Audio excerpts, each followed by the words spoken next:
Stooge Dream proudly presents the good, the bad, and the meh.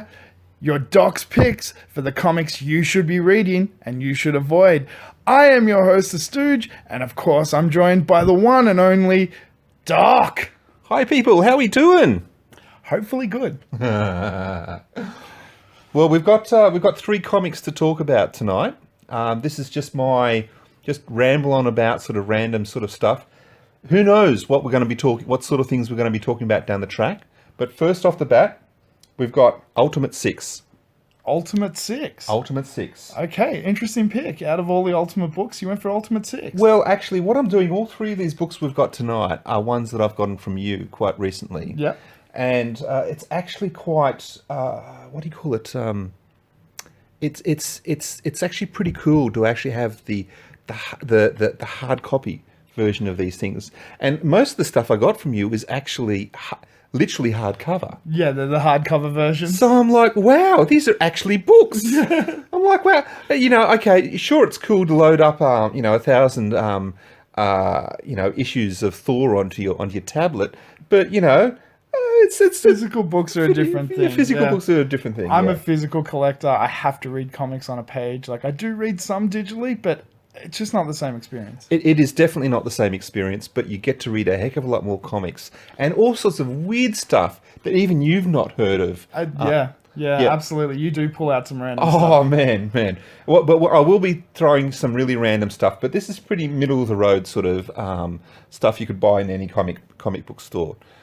So Ultimate 6 is actually I believe it's a spin-off of Ultimate Spider-Man. Yep. Now, Well,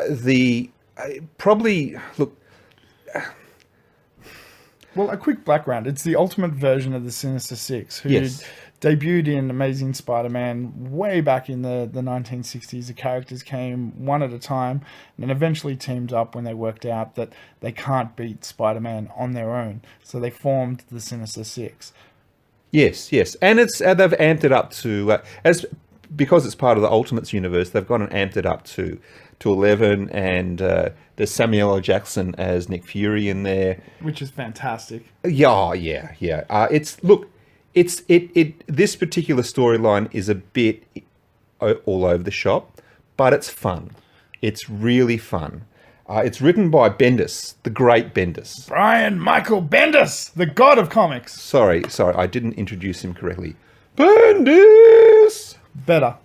Okay, good. I'm glad you think so. It's appropriate.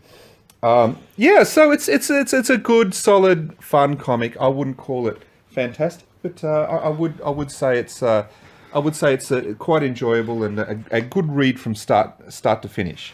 And there is a mix of artists on this as well, including Mark Bagley, who has had his hand in the Ultimate Universe for quite some time. So the artwork is very familiar to any fans of that Ultimate Universe. Yes. Look, I've got to say, in the Ultimate Universe, the Ultimates is more of my favourite. But funnily enough, you know what's interesting about this? Spider-Man isn't actually making all these quips all the time. No, he's a bit more serious by this point in the Ultimate run.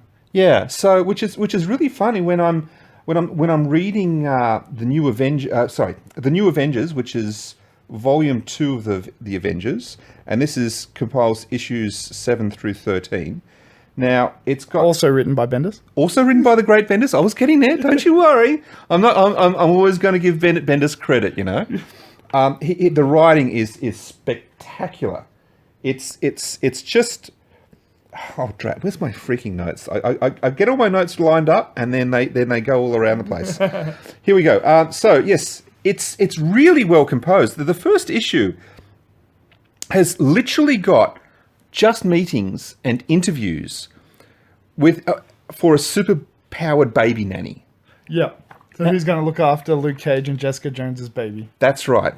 And it's not. There's no action in it. It's just a whole bunch of guys sitting around talking.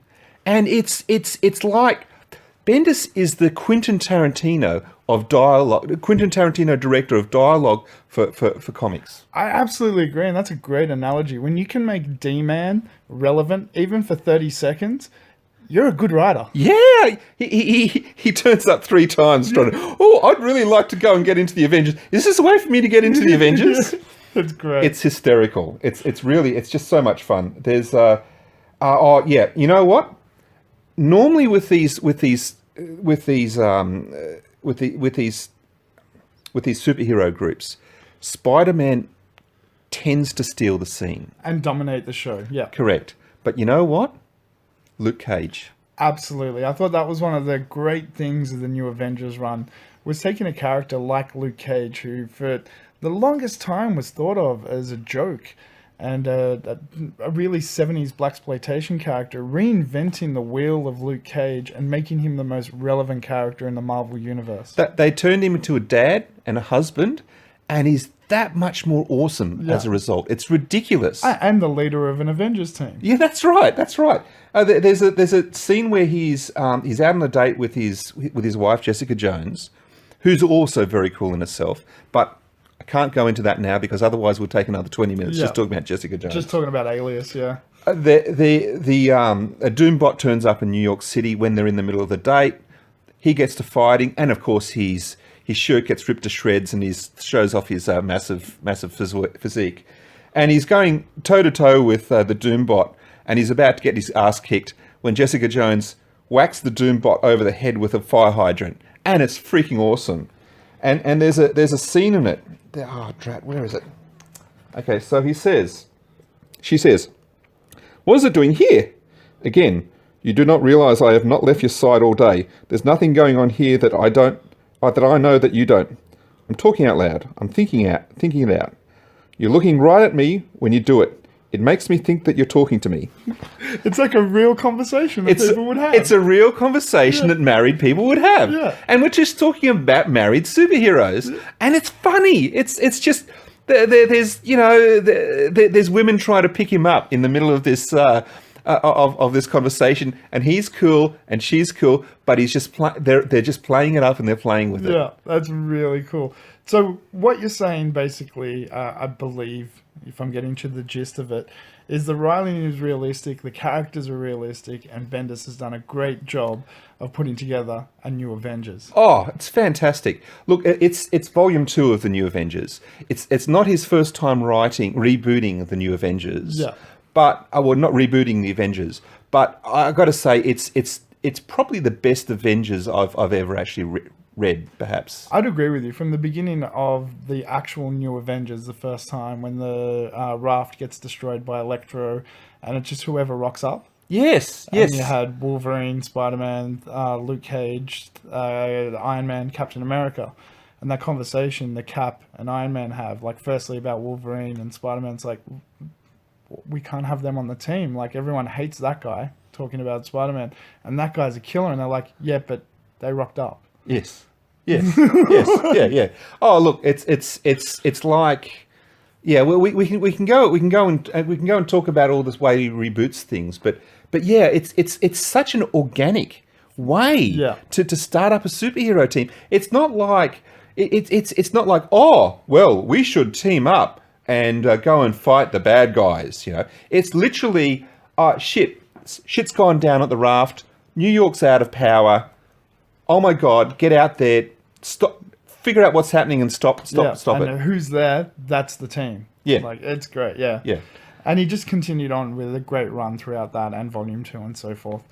So what we're saying is these are the recommends?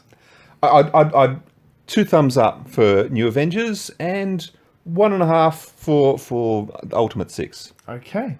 Well, that leads us to another segment. Well, we're talking about the bad now. Sorry. Oh, it's bad medicine. Sooner or later, you got to have to take it, and it's you don't know how good the good stuff is until you try the bad stuff. Oh yeah, absolutely. And look, like any medium, movies, TV, whatever it is, there's good and there's bad, and unfortunately, when the comics are bad, they're real bad. That's true. Unfortunately, this stack of comics that I got from you recently was I got a stack of hardcover Marvel Season 1 comics, and I thought I literally never heard of these things. I got them for $5 each, and it's literally an absolute no-brainer for me to get them. Now, the artwork in this Iron Man. This is Iron Man season 1, by the way. Yeah. I'm a frothing at the mouth Iron Man fan. I have been an Iron Man fan for 25 years. Actually, more than 25 years. Yeah, probably, well, a long time, shall we say? We've had many an Iron Wars and Tony Stark discussion. That's right. And look, the art is good. It's got good, solid, interesting art. By Jared Perel. It is this sort of dreamy style, almost Painted, even. yeah, watercolor painted art style, but clean.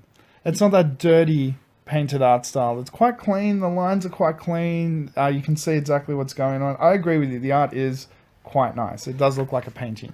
And I've read a few of these other season 1 things, and this is the best season 1 that I've come across. However, it's still bad. Medicine. It's still bad. It's still bad. The writing is in this thing.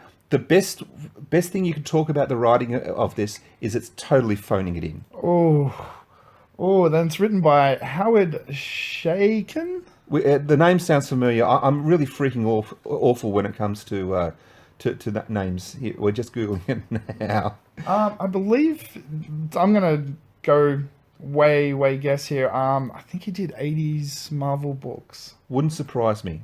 Let's have a look if I'm right. I am correct. He worked with Wally Wood and a few other people back in the day. He did a Man-Thing story, Marvel Comics Fear. That's where it came from.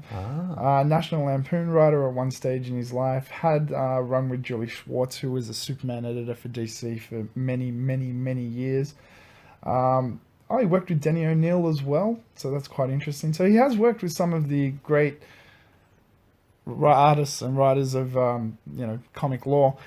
That's where I know him from. American Flag. American Flag. I must say I've only heard about it, but only I can't remember reading a single issue about that. American Flag was part of the First Comics company line. They did things like Nexus and a few other books as well. Badger was an interesting book that they did about a superhero with mental disorder. Okay. So he was many superheroes, but they were all the Badger, which is different versions of it. Right.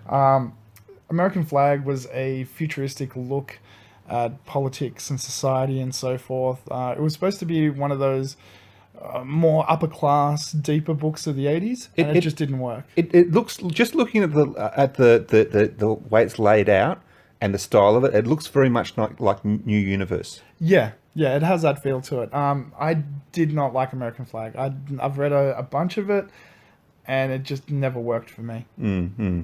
Well, getting back to Iron Man, it's just really sloppy, just boring writing. I mean, there's not really that much that's happening in it. There's, it's the Iron Man creation thing, where he gets wounded and then he, you've seen the bloody movie. You don't need to tell me. It doesn't matter if it's set in, whether it's set in Vietnam or whether it's set in an unnamed Southeast Asian country with civil strife, or Iraq, or Iraq, or Afghanistan. It's the same story. Or in this one, it's going back to somewhere in Southeast Asia again. Yeah. So the Marvel Season 1 books are basically retcon, reboot, retelling of the Marvel origin stories. So you have your Thor, Captain America, Iron Man, there's a Hulk one as well, Spider-Man one, Wolverine. It's a way for people that haven't read the books for 40, 50 years to jump in and start from the beginning again, if that makes sense. Yeah. But the Wolverine one that I read was just rubbish. I couldn't get more than 10 pages into it. It was that bad. That's bad. I can read. There's so much. I mean, I can read Richie Rich comics. Yeah. I'm reading the Garfield news strips at the moment. Well, actually, Garfield's pretty good. But I got to say, can't recommend Iron Man season 1 at all. It's rubbish, and I'd steer past all of the other season 1 ones as well. So there's your bad medicine for this episode. Stay away unless you want to feel sick. Got to say, sometimes you have to take the medicine, and the doctor does not prescribe this. Well, there we go. So that's our first episode. I hope you've enjoyed it. Let us know what you thought in the comments below. What are your recommends? The doc will be back with some more recommends and some more bad medicine soon.